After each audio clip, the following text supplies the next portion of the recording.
বন্ধুরা, আমি শুধু পশু পাখিকেই নিয়ে থাকি না, রান্না করতেও ভালোবাসি।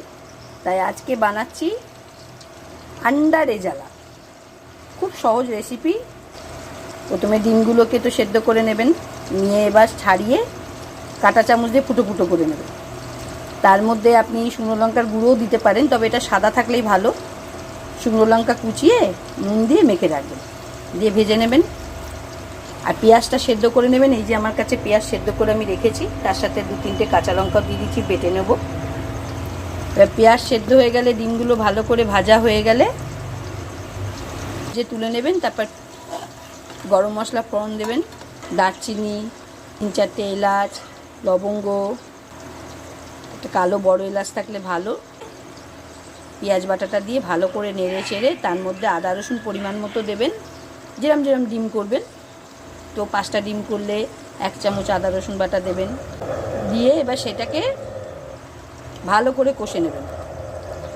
কষে নিয়ে এইবার যেটা মেন মশলা, সেটা হচ্ছে কাজু বাদাম, মগজদানা, আমন্ড বাদাম পেলে ভালো, বাটা দিয়ে ওটার মধ্যে দেবেন। তারপর একটু টক দই মিশিয়ে দেবেন, দিয়ে ভালো করে নেড়ে চেড়ে যখন একটু তেল ছেড়ে দেবে, তখন তার মধ্যে ডিমগুলো দেবেন। আগে যে ডিম ভেজে রেখেছি, এইবার এই পেঁয়াজ বাটাটা সেদ্ধ করে বাটা, এই যে দেখছেন পেঁয়াজ সেদ্ধ করে বাটা, এর মধ্যে আমি গরম মশলাগুলো গরম করে এর মধ্যে দিয়ে একসাথেই বেটে নিয়েছি।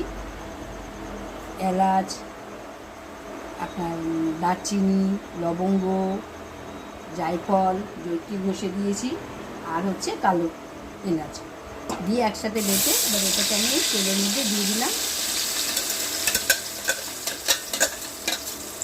যেটাকে কষবো। সেদ্ধ পেঁয়াজ তো একটু জলটা টানলেই এর মধ্যে এবার আদা রসুন দিয়ে দেবো। এই যে আমি রেখেছি আদা রসুন বাটা, ডিম হিসাবে দেবেন।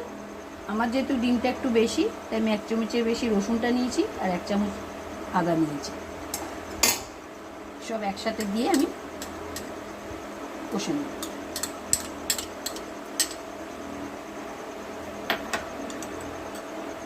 নুন আপনাদের ইচ্ছা মতন পরিমাণ মতো দেবেন, দেখে নেবেন নুন ঠিক আছে কিনা। তবে হ্যাঁ বন্ধুরা, সাদা নুনের সাথে একটু বিট নুন মিশিয়ে দেবেন, তাহলে রান্নার একটা আলাদাই মাত্রায় বিট নুনের টেস্টটা বেশি ভালো হয়।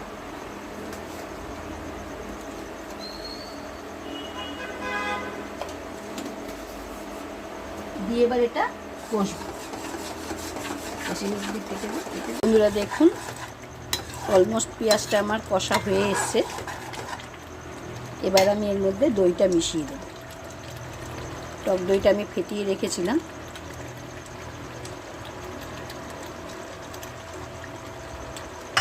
দইটা মিশিয়ে দিলাম, দিয়ে আবার একটু কষবো।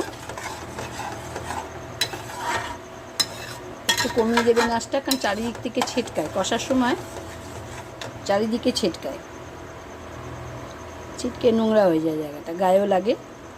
একটু আঁচটা কমিয়ে দেবেন, লো টু মিডিয়ামে রাখবেন।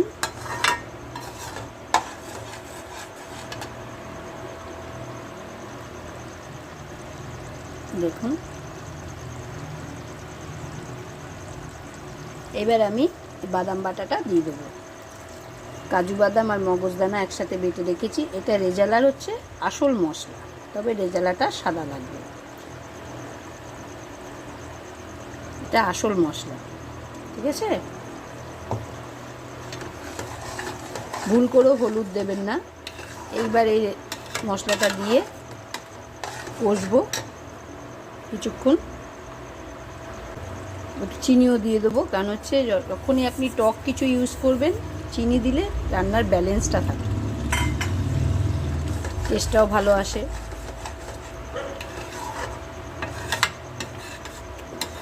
আপনারা এইভাবে করে দেখবেন, খুব ভালো খেতে হবে। কেউ গরম মশলাটা এমনি আলাদা করেও গোটাও দিতে পারে ফোড়ন হিসাবে, তারপর পেঁয়াজ বাটাটা দিল। আমি একসাথে বেটে নিয়েছিলাম। হলুদ ইউজ করবেন না, রান্নাটা পুরোই সাদা হবে।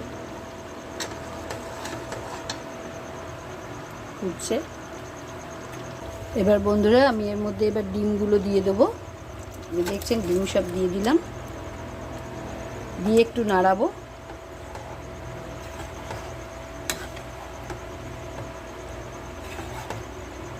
অল্প একটু জল অ্যাড করবো এর মধ্যে, একদম অল্প, কারণ তো বেশি ঝোল ঝোল হবে না, মাখা মাখা হবে, সেই জন্য অল্প একটু জল অ্যাড করলাম।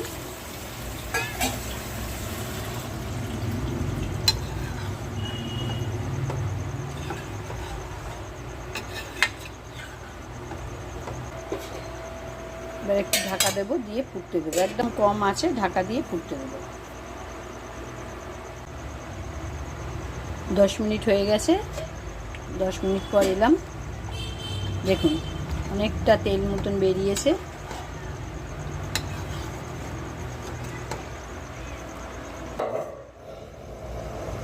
এর মধ্যে আমি এবার একটু গোলমরিচ মেশাবো।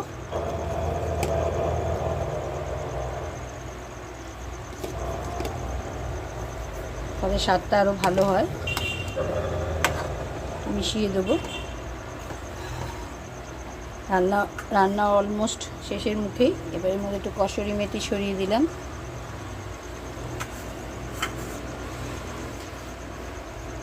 একটু কেওড়া জল, একদম 2-3 ফোঁটা, তাতে কি হয় টেস্টটা বেশ ভালো হয়। আর একটু মাখন দিয়ে দেবো,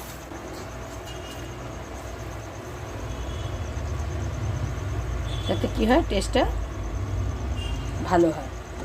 রেজালাতে একটু আপনি প্রথম দিকেও মাখন দিয়ে পেঁয়াজটাকে কষতে পারেন বা শেষেও দিতে পারেন।